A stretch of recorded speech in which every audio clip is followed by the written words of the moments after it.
Um, I'm Simon Rosenberg, the president of NDN. I want to welcome all of you here, once I figure out how to get this thing around my tie, and welcome folks who are watching online. It's been part of the wonders of the modern age that we end up with many more people watching our events online than we do having here in our office. So I want to welcome everybody who's here today. This is a great honor for me to welcome a good friend to speak here at NDN. And the origin of this talk was I was lucky enough to take a trip to Japan at the end of last year, sponsored by the Tokyo Foundation and my good friend Dr. Kubo, who many people know who were involved in U.S.-Japanese relations, who's been a good friend for a long time. He's quoted me in many of his books about American politics, and so it's sort of funny for me that I often get these books sent to me in these articles where I'm quoted in Japanese, and of course I don't speak any Japanese at all, but he's done a good job at promoting my brand over in Japan.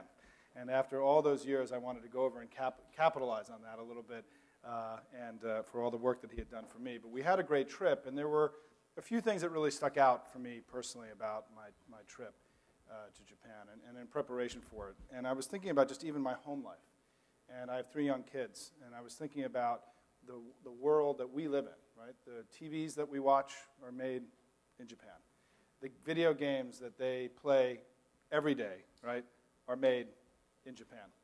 The team that one of my sons followed, who won the World Series last year, had the MVP of the World Series was from Japan.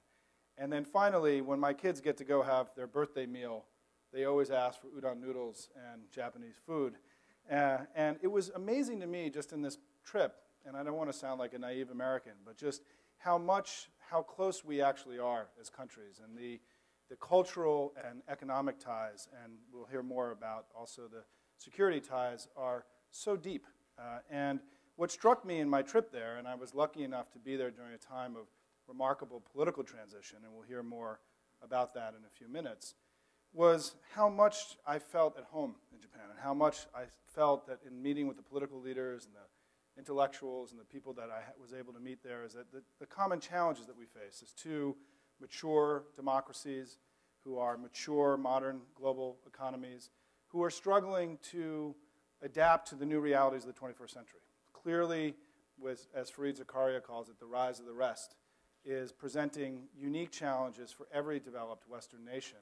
But I felt that some of the economic conversations that were happening in Japan reminded me greatly of many of them that we're having here, which is how do we create long-term broad-based growth? How do we make sure that our public sector's finances are in balance? How do we make sure there's openness and freedom and transparency and a new way of dealing with our people, right, that is really becoming a universal challenge for political leaders all around the world because of the rise of the internet and connection technologies that are challenging leaders to think of themselves differently in relations to their people. It was remarkable to me how much the debate there was similar to the debate that we're having here. And what I came away from my trip is thinking is, you know, the second largest economy in the world, this long, steadfast ally of the United States, what a blessing it is that this relationship that we've developed with this remarkable nation. Oh, and I forgot to mention the 5th thing, which is that I have been obsessed since a young child with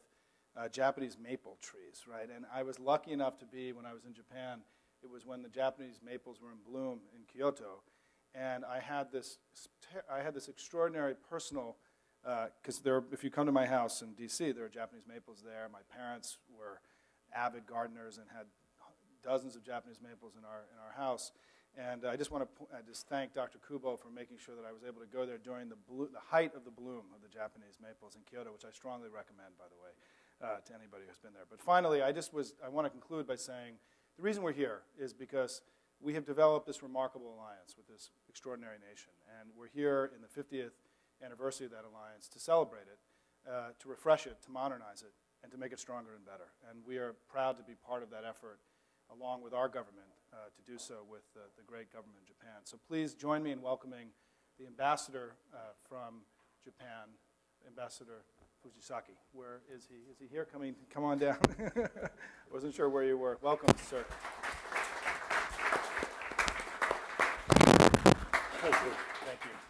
Thank you, Simon. I feel like I'm in a wedding ceremony here, coming down the steps. Please don't think I'm wearing this kind of loud tie every day. This is cherry blossom season, so I'm wearing it. This is a rather special period for us. I've been speaking about only cherry blossoms for 2 weeks and not about anything else. It's going to be a little different today. But cherry blossoms is very good for us because there's, according to your good old State Department, 167 ambassadors in Washington, D.C. After 2 years, well, number one is Djibouti, who is more than 20 years. Singapore, more than 15 years. And I, being almost 2 years, is still 103. However, during this cherry blossom season, I'm treated almost as number one. So I'm very happy about it. I hope that Singapore and Djibouti would not hear about that.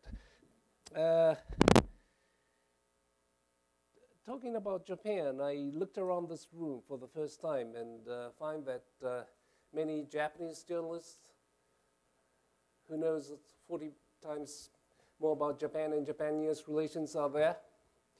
And some American, like Chris Nelson, who knows about Japan 80 times more than I do, is here. So I hesitate to speak about Japan and Japan-US, but I have, maybe some of you have seen it already, but I've been using this for some time and I've been changing it. So I'd like to go over very quickly what Japan is in the today's world, starting from several charts I have prepared, if you could look at it. This is energy self-sufficiency rate and food self-sufficiency rate. You see, Japan's energy sufficiency rate is 4%, food is 40%, whereas US's food is 128 and energy 62. The red bars are energy, blue bars are food. If you add nuclear, you would add 10% each to Japan, US, UK, Germany. France, you would add about 50%. So still, we are very poor in natural resources. However, because of our industry, our GDP is still not so bad. Next. By far, US is number one country, but Japan clings on to number two. We'll be soon taken over by China, I suppose, but still we're number two country in GDP, and but GDP per capita, our level is equivalent to Europe, I think, and rather different from other countries in Asia. Next. With that asset, what we are doing in the world? If you look at UN contributions, we are number two in the world. Our contribution is UK, France, Russia, and China added. That's one of the reasons a lot of Japanese think that we should be in the Security Council permanent membership. Why not? But that's not only the reason. We think that a non-nuclear country should be in permanent member Security Council as well. Blue bars, ODA. Please don't compare red and blue, because red and blue are, by the way, I'll have to tell you, you don't have to take note, Chris. I'll give you the sheet later, not only to you, but everyone. Don't compare red and blue, because as indicated here, red and blue's unit is different. But you can compare blue and blue. And this ODA is, we are not number two anymore. But if you, because this is accumulation, if you take 10 years, we are still number two in the world. Next only to United States. Okay, that next was a little different, but that's okay. This is US trade deficit and foreign direct investment. Many of you remember that 15 years ago, 20 years ago, 70% of US trade deficit was coming from trade with Japan. Nowadays, it's down to 10%. Why? Because Japan is investing in this country. Many top companies are investing in this country and directly creating job of 600,000. That's direct, so if you include indirect, that'll be a lot more. So this pattern is rather similar to Germany or France, and not so similar with some other Asian country I would not refer to. And next. We are number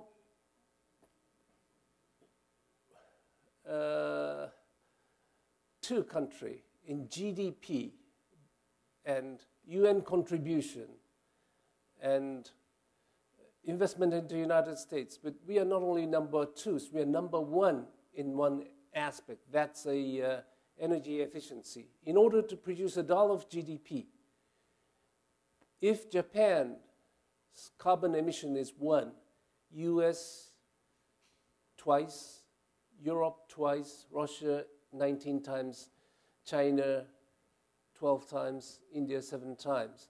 By the way, all the figures, these are not Japanese figure, but international organization sources. So you can see that we are now number 1 country that's for last 20 years. Next, please. As a result, CO2 emissions in the world, we are number 2 in GDP, but as for CO2 emissions, we are number 5th. China ranks number 1, US number 2, Russia number 3, India number 4, and Japan is number 5. Now, let's go to next. As for R&D in energy sector, according to IEA, 60% of IEA members share is done by 2 countries, Japan and US. Japan 30%, United States 28%. So we have special responsibility, Japan and US, in developing alternative sources or nuclear or other sources as well. And I think Japan and US is leading country and have special responsibility there. Next, please. Some decades ago, many of the Japanese companies were said that their products had been copies of other European American things. Now, if you look at patent and gross domestic expenditure on research and development, US is by far, again, number 1, but Japan ranks number 2. The red bars signify patent application to international patent organization WIPO, and blue bars on gross domestic expenditure on R&D. Next, please. If we just look at trade of Japan and United States, who is Japan trading with and exporting, importing? The red bars are the imports, and blue bars are exports. Japan and US is on the top. So Japan's, the US import from Japan and export, US is importing more from Japan, and Japan is exporting more. So this top one is Japan-US trade. Next one is China's trade with the United States, and this right-hand side is Japan's trade with China. Our export and import is balanced. In your case, you have a lot more import than export. Next is ROK, Republic of Korea. Next is ASEAN. So you know that East Asia, you have more imports. And EU, our export is a little bit more than import. You have been importing a little bit more than exporting to EU. Canada as well. You have a big export and import with Canada and Mexico, where we have, because we're not in NAFTA, our export is smaller than, a lot more small. Export or import is, trade is smaller than yours. By the way, up until NAFTA was concluded, there were less than 30 or so, almost about 30 free trade area agreement. Now it's more than 300, 10 times. So NAFTA has triggered free trade area negotiation agreements. And now many countries, including Japan, has started free trade area agreement on top of WTO.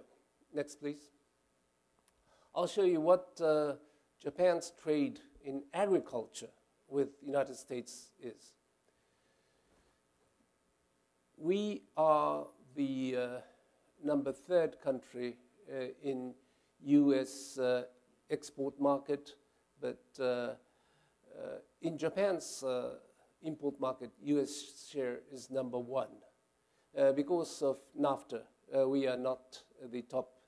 We are not the top in your export list. But if you look at individual products like corn, wheat, tobacco, pork, almost in all, Japan's share in U.S. export market is number 1, and U.S. share in Japan's import market is number 1. So our agricultural relation is very strong. Your agricultural secretary is now in Japan, and he'll be meeting our agricultural minister in a few hours' time, maybe discussing beef and other issues, but you can see that this is very strong tie. Now, next, please. Possible areas of cooperation.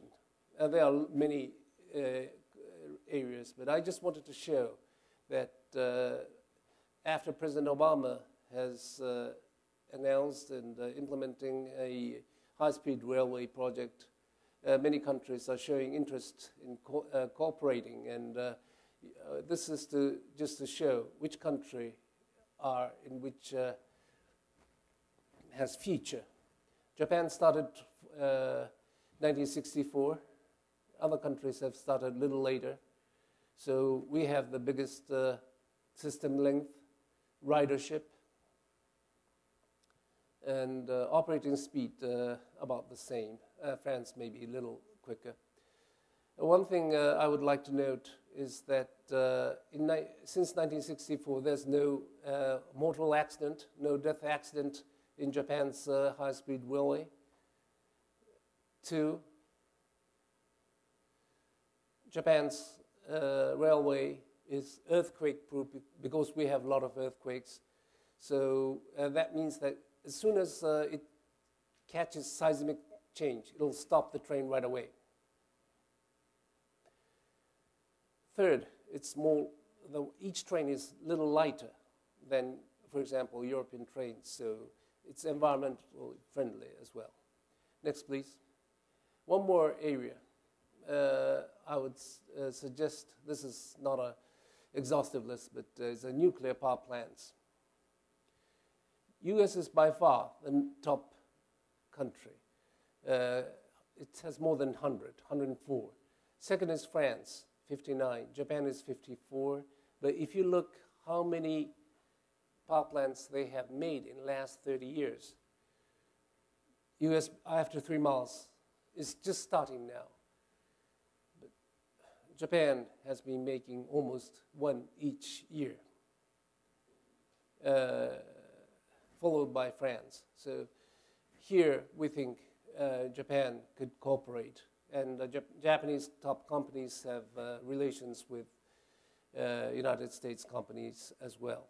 These are the areas I wanted to show as where we are in the world. But also I'd like to show you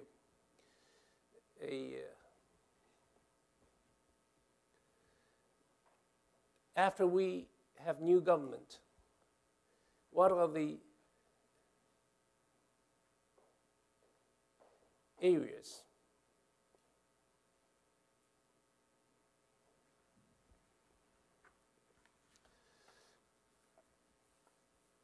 of change. This is not an exhaustive list. This is just to show you some of the areas. August 2009, 31st, there was an election. Before, LDP party had in lower house 304 seats. After, it went down to 119. DPJ party had 114 before the election. After that, it got 308. That's out of 480. So it sees that it was a sea change there. As for upper house, we didn't have election then, so it remained same. We'll have election in 3 months, in July. It shows that, one, there was a sea change. Second, DPJ is number one in lower house, but in upper house, it doesn't have the majority. It is making coalition with 2 other parties. So it is not DPJ government. It's a trilateral coalition government we have. Relations with US. US-Japan alliance is the linchpin of Japanese diplomacy. This was with the previous government. It is same. US-Japan alliance is the linchpin of Japanese diplomacy in the new government as well. As for US-based issue, you read, there was a 2006 package, and one of that was relocation of air station base in Okinawa. This is under review, currently under review. Afghanistan. Up until 2002 to 2009, commitment of $2 billion, almost disbursed. Areas where security, agricultural development, and also we did refilling in Indian Ocean as well. The new government have stopped refilling in Indian Ocean, but made a new commitment of $5 billion in 5 years, 2009 to 2013. If you compare the amount of commitment and the time span that will be spending, you'll see that it is not more than doubled or tripled, it's more. Iran, more same measures including observance of UN Security Council resolutions was the policy. It's the same policy now. North Korea, comprehensively resolving the outstanding issues of concern, including the abduction, nuclear, and missile issues was the policy.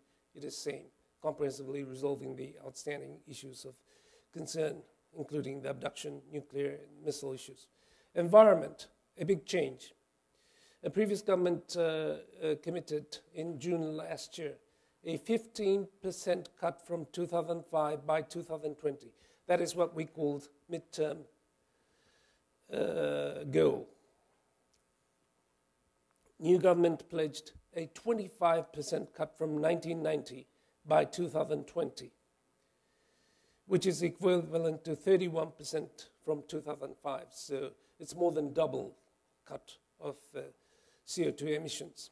So this is a big change that the new government has brought in environment, and it took it to Copenhagen. Economy. I didn't put the policies, many policies, because it's so complicated, but I just put some of the new policies of new government. Direct assistance to households in order to boost the domestic economy and in order to help domestic demand. Examples, child allowance. Provide about $145 per month to each child, regardless of household income level. This has started now. Next year, it is announced that it will be doubled. And this is per child, so if you have 3 children, it'll be 3 times. And it's per month, so it's a huge. One of the reasons is not only to boost economy. Our birth rate is down to 1.37. We are the most aging society. I said 1.37. US has 2.12. So we have to really, this is one of the top priority issues, to try to have cope with population issue. Second is make all public high schools free. Current tuition, about $110 US dollar per month, was freed. This was already taken in order to alleviate the burden on the household and also try to put on more priority on education. These are some of the examples, as I said, on the foreign policy as well as economy, but I wanted to show you in a diagram, at a glance way of looking at Japanese politics and the economy. I hope this will be of your help, and I'm ready to get any questions. But before that, if I would just talk about US-Japan relations for a minute. As it was said, US-Japan has security relations after World War II. The current security arrangement is 50 years now. We are celebrating 50th commemoration. Second, we have very strong economic ties, as you have seen, and we are coping with global issues like climate change and other issues together. Non-proliferation as well. Thirdly, common beliefs, values, freedom of speech, democracy, free elections. Fourthly, most important, people like each other. If you look at polls in Japan or in the United States, around 80% of Americans, around 80% of Japanese think that each other is a credible partner.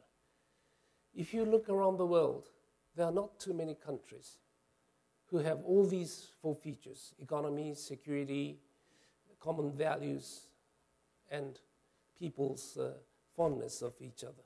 So we think US government as well as Japanese government should reflect those people's feeling, and I think I'm very confident about that. But I have said this time and again, and I'm sorry, maybe some of you have heard it already.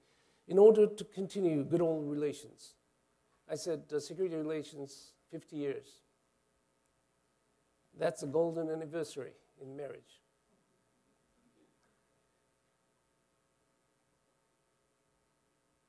In senior couples,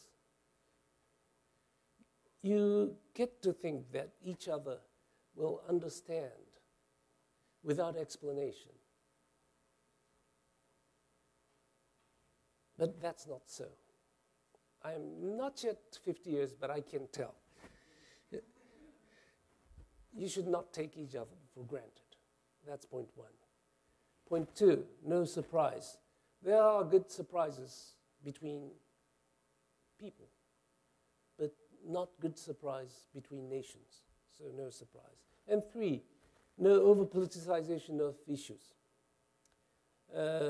Something has to be politicized, but something which could be dealt discreetly should be dealt discreetly.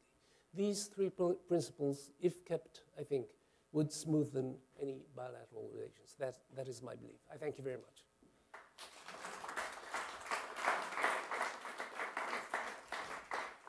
Thanks. So what we're going to do now is take questions both from the room. Am I on? Just want to make sure. I'm sorry, Hillary. There we go. Take questions from the room, and I'll ask you to use a microphone. And for those of you online, if you just follow the directions on your screen, our staff will take in your questions and we'll sort of feed them up to the front. And so, yes, sir, you're right here. You worked very hard. Please, come on. Thanks so much, Fujisaki. I'm Chris Nelson and the Nelson Report. The only expertise I have in Japan is sushi, actually, but thank you for the kind words. Give us your wish list. You've been here a couple of years now, but you've worked our relations for not quite 50 years. What do you think we should be working on now? Would it include, the U.S.-Japan economic arrangement or of some kind, not an FTA for obvious reasons, but that's one of the things. It's on a lot of our minds. What do you see on that? Are there some other things, if you were asked to put together a wish list for what we need to be working on? Thank you. Thank you very much. I think the very basis of our good relations is security relations. And I think our leaders have agreed to try to deepen our security relations. Of course, we have some problems, but we have to solve them, and we are trying to deepen our relations so that 50 years good relations that in security area that we have enjoyed will continue for decades to come. That is, I think, the top on the list. Thank you very much. Other questions? Yes, sir. You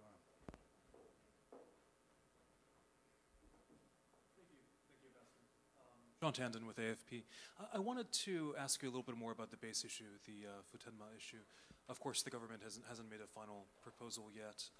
But what are you looking for from the American side? Are you looking for a willingness to discuss other options? And do you see that willingness there now?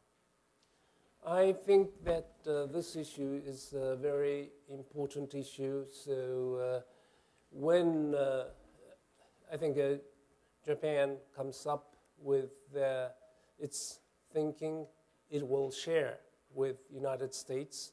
And if that is shared, we hope United States will consider that very carefully. That is the position of the government of Japan. And we would like to solve the issue very rapidly. And Prime Minister has time and again said that he will try to solve it before the end of May. Thank you very much. Yes, please. Thank you, Mr. Ambassador, for the comments. One question I had... Can you just identify yourself? yourself? Oh, Stu Feldman, sorry. Okay. My question was related to, since you mentioned a lot of the U.S., Japan on the strategic partnership and the strategic alliance, one of the big issues, obviously, in security has to do with Iran and how that's going to develop over time. There have been a lot of issues about the U.S. administration seems very focused on trying to enhance and strengthen sanctions. There's been some pushback from Russia and China on those issues. I was just wondering how you thought some of those issues might play out, at least from the perspective of the Japanese government. Japan is the country who has experienced an atomic bomb, and we do not want to see nuclear proliferation. Japan has put to UNGA, General Assembly, a ultimate extension of nuclear weapon for the last 15 years. And we are very happy that last year, for the first time, United States has become co-sponsor of that resolution. We do not want to see, we would never allow Iran to become a nuclear weapon country. And we have been telling this very clearly to Iranians as well. And if Iranians would not adhere to international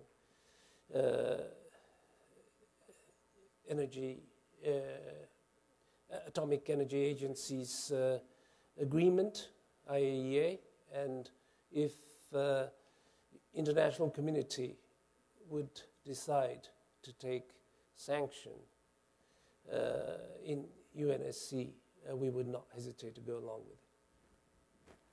Thank you very much. Maybe. Yes, sir. I'm Roger Cochetti. I work with companies in the technology sector, and thank you for coming here today. I'm happy to say that when my 14-year-old son was invited to become a student ambassador, he chose Japan this past summer as the place to go. Yeah. And I told the other parents that there was no place in the world where their children would be more safe than in Japan, safer than certainly any place in the United States. So I'm a longtime admirer of your country. No country has a greater knowledge of the Korean Peninsula than Japan. No country's probably more affected by what happens there than Japan. Two questions about what's going on in Korea. One, what is your outlook for North Korea and the nuclear standoff that's now gone on for over a decade? And secondly, how important is it to Japan that the United States maintain a strong military presence, ground presence in South Korea? Thank you. Two questions. As for the outlook of North Korea, it's very difficult because we're not there and not much information is coming out from there. So a lot of speculation is there, but no very definite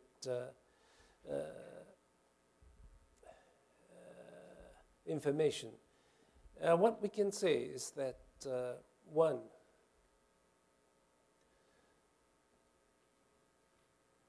as I have written there, 3 issues: nuclear, missile, and abduction, human rights issue, have to be dealt with comprehensively. And we think 6-party talks is the best formula to do so. Point 2, however, in any negotiations, it's not only with North Koreans, but in any negotiations, if you try to rush, people on the other side will think time is on their side. That is not the best way of negotiating. And I think what the Japanese government, Korean government, and US government is currently doing is a very right way of advancing. Secondly, as for US presence in Korean Peninsula, that is what US and Korea has to decide. And I can't make comment on it, but for the peace and stability in the Asia-Pacific, sizable presence of US forces in East Asia, I think, is needed for some time to come. Thank you very much. Perhaps one more, everybody. Anybody got? Well, Mr. Ambassador, I just want to say, if there's nothing else, thank you very much. That was Thank you very much. Informative. Thank you very much for Thank being you. here. Thank you very much.